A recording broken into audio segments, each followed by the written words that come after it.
Sis Meta berkaitan dengan karma baik. Ketika kita melaksanakan sila dengan baik, kita sering istilahnya membantu orang dan lain sebagainya. Pikiran juga terkendali. Mungkin nggak ya ada sosok dewa atau dewi yang akan selalu mendampingi kita. Kita tidak istilahnya kita tidak menarik-narik, yuk dewi datang atau enggak. Tapi ya kita mengalir, kita laksanakan sila natural. Itu mungkin nggak ya ada sosok dewa atau dewi yang mendekat sis? Bisa.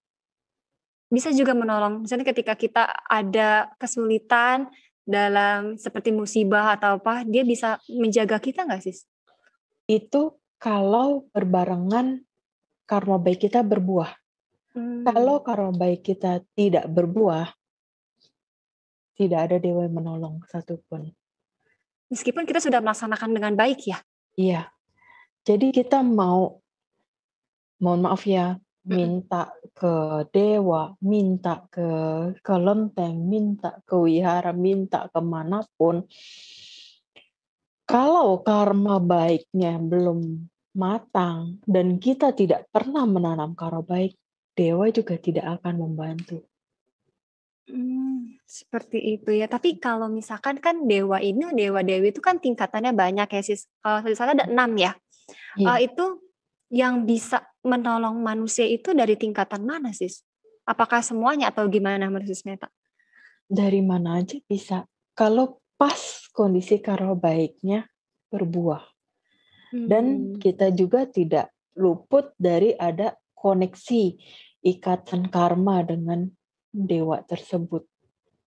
Oh, seperti jadi bukan hanya tentang karma tapi juga harus ada apa ya, kita juga praktek, kemudian ada koneksi yang tadi yang sudah Sis Meta jelaskan ya. Mm-mm. Ya baik Sis Meta. Ah, apakah kalau kita lihat ya Sis ya, ini kan kita ngomong baik-baik ya, tadi kan kita udah ngomong yang buruk-buruk nih Sis ya. Kita seimbangi dengan yang baik dengan yang buruk juga. Apakah ada ciri-ciri seseorang yang mungkin di kehidupan lampaunya itu terlahir sebagai dewi, kemudian sekarang terlahir sebagai manusia? Sis Meta bisa lihat gak itu? Ada, Itu jadi ciri-cirinya ya mungkin rupawan juga atas sifatnya yang baik gitu sis. iya, biasanya sih cantik, ganteng, gitu. Hmm, Mm-mm. iya Terus baik. juga dia mudah memahami, mengerti apa yang sepatutnya boleh dilakukan dan tidak boleh dilakukan. Dia bisa membedakan mana yang baik, mana yang buruk, mana yang benar, mana yang tidak benar. Oh, mungkin Itu seperti sudah mm, terlihat dari kecil, mudah dikasih pengertian. hmm, apa mungkin orang kayak contoh-contoh orang yang bijaksana gitu kali ya sis ya. Hmm, bisa bisa jadi seperti itu. Oh iya baik sis. Em, Kalau di agama Buddha tadi sudah saya katakan ada alam surga tempat para dewata itu kan tinggal memiliki 6 tingkatan. Mm. Apakah untuk dapat terlahir di salah satu tingkatan tersebut juga dipengaruhi karena perbuatan kebajikan pada saat ini, Sis? Contoh terlahir di alam dewa paling tinggi gitu, Sis. Karena perbuatan kebajikan saat ini atau karena apa ya? Kok bisa ada tingkatan-tingkatan seperti itu ya, Sis ya? Iya, karena kebajikan pun menentukan. Selain kebajikan juga ada praktek damanya ya. Mm-mm. Jadi dengan kita banyak melakukan praktek, Mm-mm. memahami mana yang benar, mana yang tidak benar, terus menjalankan seperti kita menjalankan sila.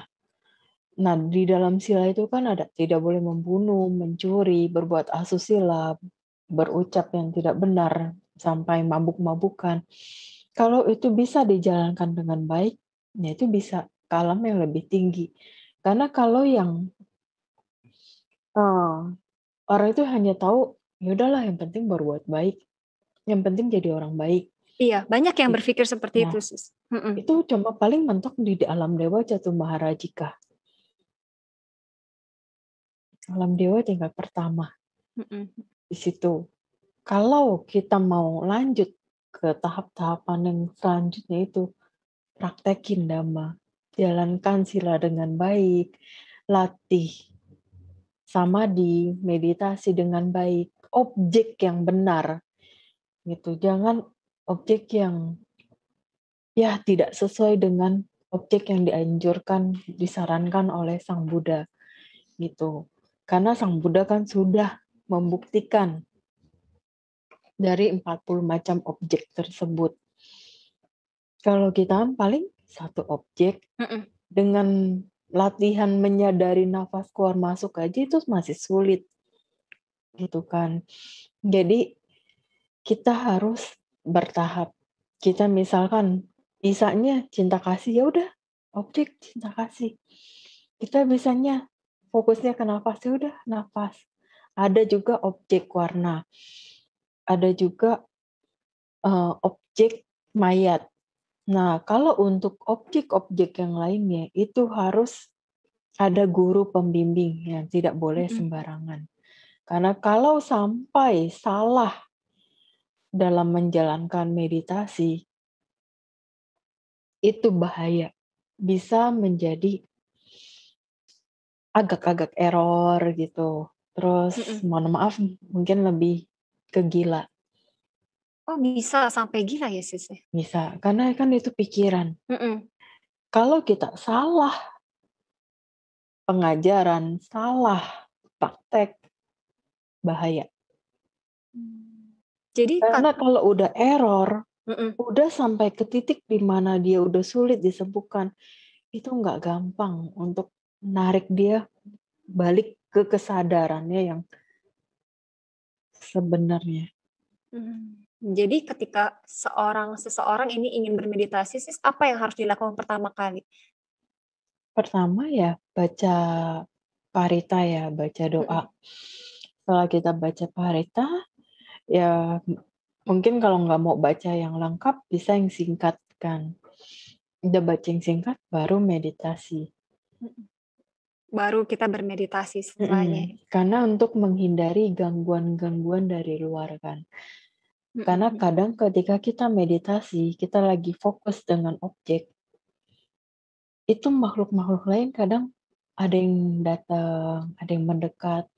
Walaupun dia tidak ngapa-ngapain, kadang kan kita udah tersugesti duluan ya, udah kayak, aduh, ada makhluk ngapain nih, udah kacau konsentrasi akhirnya, udah deh udahan, kadang takut gitu. Tapi kalau bermeditasi, kenapa ya sis? Kadang kan ya secara logika kita meditasi itu hanya diam ya. Kok bisa makhluk itu datang gitu sis menghampiri kita? Mungkin Dewi juga kan bisa ya, dewa atau Dewi juga bisa. Itu karena apa ya sis? Karena pikiran kita atau seperti apa? Enggak, ketika kita bermeditasi, kita kan memancarkan energi positif. Nah, ketika kita memancarkan energi positif, makhluk-makhluk apapun dari alam dewa maupun alam rendah yang merasa punya hubungan karma datang mendekat. Karena kan kita ketika bermeditasi, kita menanam perbuatan baik melalui pikiran. Betul. Kalau makhluk rendah yang mendekat, karena dia merasa dia mau dilimpahkan jasa kebajikan yang sudah kita lakukan ini untuk beliau. Iya sis, berarti kita seharusnya nggak boleh takut ya, tapi kadang sih suka takut itu gimana sih? Kadang, kayaknya panas nih, ada apa ya? Atau kayaknya ada noel-noel, jangan-jangan. Ternyata itu cuma sensasi-sensasi meditasi, itu juga bisa ya sis? Bisa. Karena ketakutan kan sumbernya pikiran. Jadi kalau pikiran kita, takut, ya takut beneran, langsung ke bawah perasaan. Oh iya sis, berkaitan dengan Dewa dan Dewi. Dewa dan Dewi itu bisa tidak ya memberikan kita nasihat dhamma. Ketika seseorang yang melaksanakan dhamma itu, Dewi itu memberikan nasihat dhamma melalui mimpi. Bisa juga. Oh bisa biasanya ya. dewa-dewa yang sudah lebih tinggi-tinggi ya, mereka memang paham mengenai dhamma.